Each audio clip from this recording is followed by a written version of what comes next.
조합장 선거가 3월에 열립니다. 조합장은 농산어촌의 황제라는 말이 있을 만큼 권한이 막강한데요. 경남에서 역대 재보궐선거만 24번 열렸습니다. 일자리 부족과 저출산 등으로 인구 5만 명대가 무너졌던 고성군이 귀농정책 등의 효과를 보면서 6개월 만에 5만 명 회복에 성공했습니다. 도내각 지자체는 인구 지키기에 안간힘을 쏟고 있습니다. 거창군도 인구 늘리기 정책으로 약 600여 명이 거창으로 전입했다며 6만 인구 사수에 나섰습니다. 임금님 진상품으로 올렸던 하만 파수곡감이 본격적으로 출하되고 있습니다. 이번 주말 3년 만에 대면으로 진행되는 축제도 열립니다.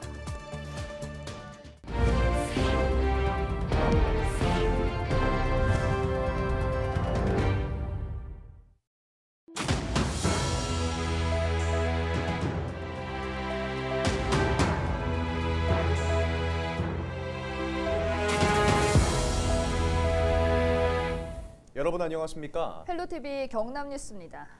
제3회 전국동시 조합장 선거가 이제 약 2달 정도 남았습니다. 조합장은 농산어촌의 황제라는 말이 있을 만큼 그 권한이 막강한 자리인데요. 그래서 돈과 관련된 위법 행위가 끊이지 않습니다. 이번 선거에서도 경남에서 벌써 5건의 위법 행위가 나왔는데요. 김수정 기자입니다. 오는 3월 조합장 선거에 출마하려는 A씨.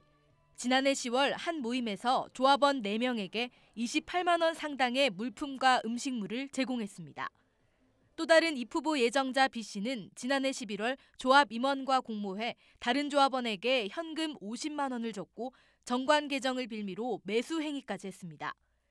모두 위탁선거법 위반 혐의로 경남선거관리위원회가 경찰에 고발했습니다.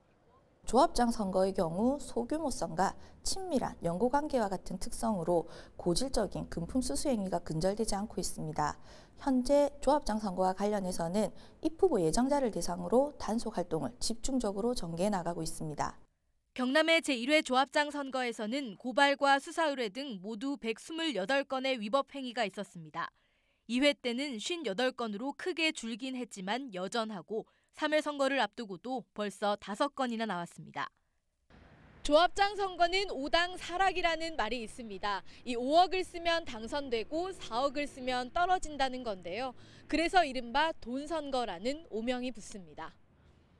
경남에서 재보궐선거가 열린 것만 24번. 전국에서 처음으로 선거 직후 구속된 당선인이라는 불명예도 경남이 떠안았습니다. 공명정대한 선거가 절실합니다. 3월 8일 실시되는 동시조합장 선거에서 우리 농업 농촌 발전과 농업인의 의견을 귀담아 들을 수 있는 분이 선출이 될 수 있도록 우리 관심과 애정을 당부드리며 아울러 우리 농협 경남본부에서도 공명선거가 이루어질 수 있도록 최선의 노력을 다하겠습니다. 경남에서는 170개 농협과 축협, 수협, 산림조합에서 조합장을 뽑습니다. 위탁선거법이 적용되는 조합장 선거의 당선인은 100만 원 이상의 벌금형을 받으면 당선 무효가 됩니다. 관련 선거범죄를 신고하면 최고 3억 원까지 포상금을 받을 수 있습니다. 헬로티비 뉴스 김수정입니다. 고성군은 일자리 부족과 저출산 등으로 인구 감소가 가속화되면서 지난해 인구 5만 명대가 무너졌는데요. 최근 귀농귀촌 정책과 주소받기 운동 등이 효과를 보면서 다시 5만 명대 재진입에 성공했지만 풀어야 할 과제가 적지 않습니다. 표영민 기자입니다. 2년 전 서울 생활을 정리하고 고성에 귀농한 박준식 씨. 귀농인을 위한 시설하우스를 빌려 농사를 배우다 올해 시설하우스를 지어 자신의 첫 농사를 준비하고 있습니다. 고성군 귀농지원센터의 도움을 받아 생활이 안정되면서 서울에 남아있던 아내와 자녀 2명도 모두 고성으로 데려왔습니다. 박 씨는 바다와 산을 끼고 있는 천혜의 자연환경과 다양한 귀농귀촌 정책을 정착의 이유로 꼽았습니다. 농업기술센터에서 운영하는 귀농인의 집 2층 한 20여 평 되는 곳을 1년 동안 또 살아볼 수 있는 기회를 주셔가지고 체험도 해봤고 그 과정에 1년이란 시간은 저한테 교육할 수 있는 준비 시간도 굉장히 좀 좋았었거든요. 이처럼 귀농 인구가 조금씩 늘고 민선 8기 들어 인구 회복을 위한 주소갖기 운동이 시작되면서 해마다 줄어들던 고성 인구도 반등에 성공했습니다. 고성군은 지난해 6월 처음으로 인구 5만 명대가 붕괴된 이후 9월에는 49,800명대까지 떨어졌지만 6개월 만에 다시 5만 명대에 재진입했습니다. 인구 5만 명 회복에는 성공했지만 여전히 풀어야 할 과제도 많습니다. 2022년 고성에서 태어난 신생아 수는 93명. 반면 노인 사망자 수는 4배 이상인 400여 명에 달해 자연 감소를 피할 수 없는 상황입니다. 고성군이 인구 5만 유지를 위해 청년 인구 유입에 사활을 거는 이유입니다. 군은 인구 청년 추진단을 신설해 지역 청년들을 붙잡으면서 새로운 청년들이 고성으로 유입될 수 있는 정책 발굴에 나섰습니다.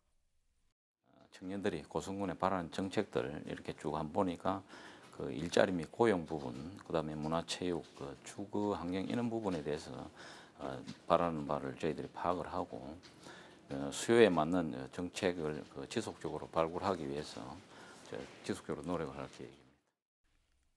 전국적인 인구 감소 속에 인구 증가에 성공한 고성군. 심리적 마지노선인 인구 5만 명 유지를 위한 새로운 인구 정책들이 효과를 거둘 수 있을지 관심이 모아집니다. 헬로티비 뉴스 표영민입니다. 거창군이 지난해 인구 늘리기 정책을 통해 595명이 거창으로 전입했다고 밝혔습니다.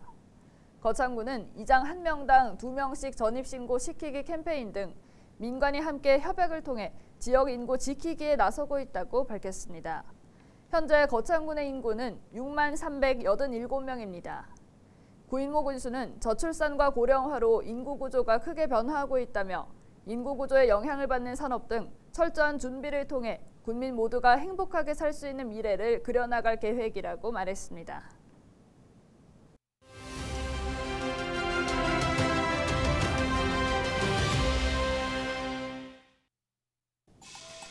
고양이 손이라도 빌리고 싶다. 요즘 여기저기 일터에서 나오는 푸념 섞인 말인데요. 이미 들판과 바다는 외국인 노동력에 의존한 지 오래됐습니다. 그만큼 외국인들이 대접을 받고 있는 실정인 건데요. 다른 산업 현장이라고 다를까요? 오랜만에 호황이 찾아온 조선업계. 일감은 넘치는데 정작 일할 사람을 구하지 못해 외국인을 확보해달라며 아우성입니다. 중소형 공장이나 제조업 분야도 사정은 마찬가지인데요.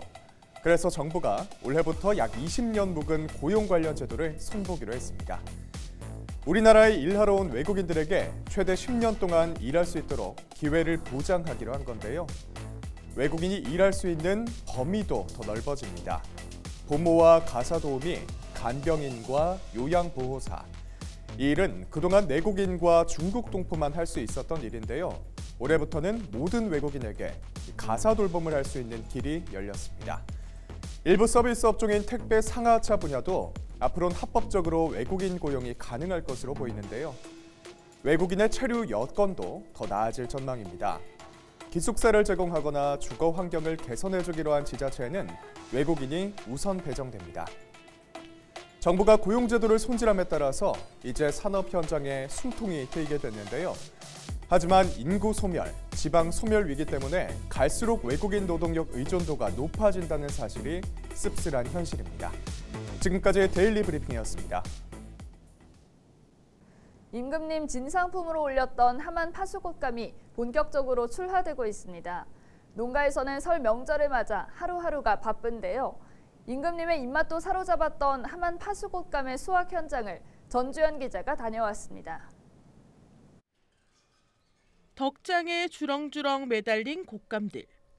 해발 770m 산골에서 불어오는 바람을 맞으며 40일이 넘게 얼었다 녹았다를 반복하며 주황빛의 곶감이 만들어집니다. 작업장으로 옮겨진 곶감들은 계량기를 거쳐 크기별로 분류된 후 전국에 나갈 수 있도록 포장 작업을 거칩니다. 파수곶감은 얼었다가 또 뜨신 데 오면 녹았다가 또 차번 데 갔다가 도로 들어오면 너무 맛이 있어요. 파수곶감은 품질이 좋고 비타민 C가 많이 들어서 사람들한테 인기를 많이 받고 있어요. 설 명절을 맞아 하만 파수곶감이 본격적인 출하를 시작했습니다.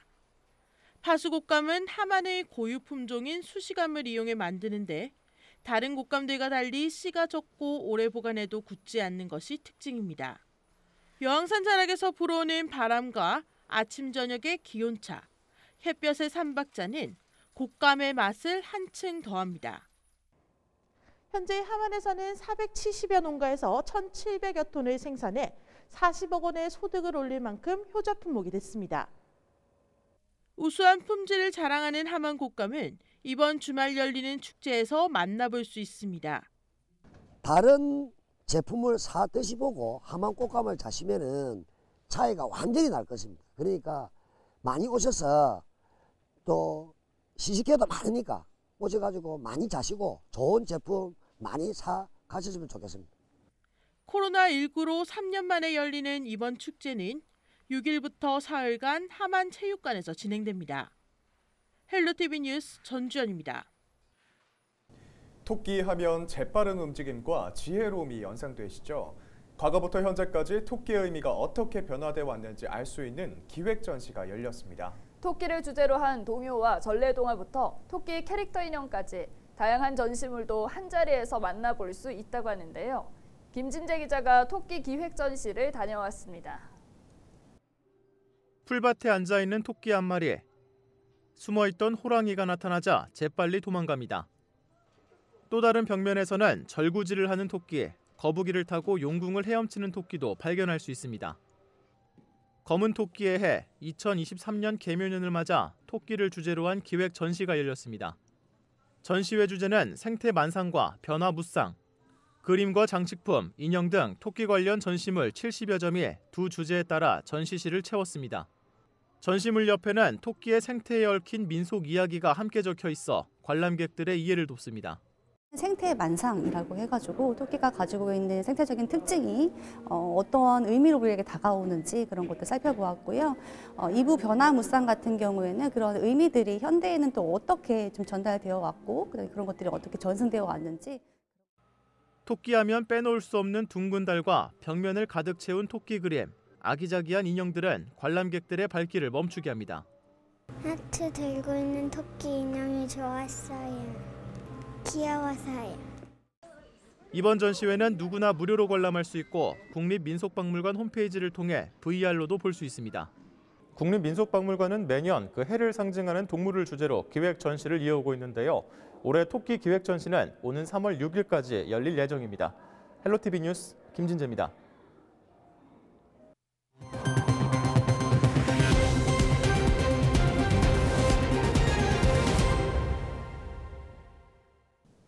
김해 장유도서관이 다음 달부터 오는 11월까지 휴관에 들어갑니다. 지난해 탄소제로 그린 리모델링 사업에 장유도서관이 선정되면서 태양광을 비롯해 에너지를 절약할 수 있는 시설이 도서관에 추가될 예정입니다. 장유도서관은 휴관에 대비해 이달 말까지 1인당 100건까지 대출해주고 반납 기한은 오는 12월 말까지 하기로 결정했습니다.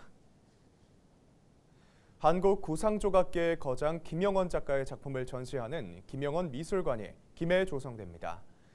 지난 4일 김해시는 김영원 미술관 조성을 위한 미술품 기증 협약을 맺고 김영원 작가의 대표 작품 등 150여 점 이상을 기증받아 전시할 계획입니다.